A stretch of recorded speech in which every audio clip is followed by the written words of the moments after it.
ബാംഗ്ലൂർ പോകുന്ന വഴിക്ക് മൈസൂരിലേക്ക് ഇറങ്ങിയതിന്റെ കാരണം മറ്റൊന്നുമല്ല, കാർ ടയറുടെ ഷേപ്പിൽ നിർമ്മിച്ചിട്ടുള്ള വിന്റേജ് കാറുകളുടെ മാത്രം കളക്ഷൻസ് ഉള്ള പയാന മ്യൂസിയം കാണാൻ വേണ്ടി. ടയറുകളുടെ എവല്യൂഷൻ മുതൽ ഇനി വിന്റേജ് ആവാനുള്ള കാറുകളുടെ കളക്ഷൻസ് വരെ അവിടെയുണ്ട്. രാവിലെ 9 മണി മുതൽ രാത്രി 8 മണി വരെ വർക്കിംഗ് ആയിട്ടുള്ള ഇവിടെ അഡൽട്ടിന് 50 റുപ്പീസും 7 വയസ്സിന് താഴെയുള്ള കുട്ടികൾക്ക് ഫ്രീ എൻട്രിയുമാണ്. Fiat 501, Ford Perfect E93A, Morris, Chevrolet Bel Air, Impala, Studebaker Champion, Mazda Luce, 1926 Mercedes Benz, Willys truck 475, Dodge wagon, bug series 50, super 8 എന്നിങ്ങനെ തുടങ്ങിയ ഒരു നീണ്ട കളക്ഷൻ തന്നെ അവിടെയുണ്ട്.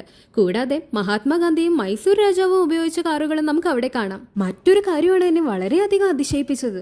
നമ്മുടെ രാജ്യസഭാ അംഗമായിട്ടുള്ള വീരേന്ദ്ര ഹെഗഡെ വാങ്ങിയതും സ്ക്രാപ്പിൽ നിന്ന് എടുത്ത് പണി കഴിപ്പിച്ചതുമായ അദ്ദേഹത്തിന്റെ മാത്രം കാർ കളക്ഷൻ കൊണ്ടുണ്ടാക്കിയതാണ് ഈ മ്യൂസിയം എന്നുള്ള കാര്യം കേട്ടപ്പോഴാണ്. എന്തായാലും വണ്ടി ഭ്രാന്തന്മാരും ഓട്ടോമോട്ടീവ് എന്തൂസിയസിസ്റ്റും മിസ് ചെയ്യാൻ പാടില്ലാത്തൊരു സ്ഥലമാണിത്.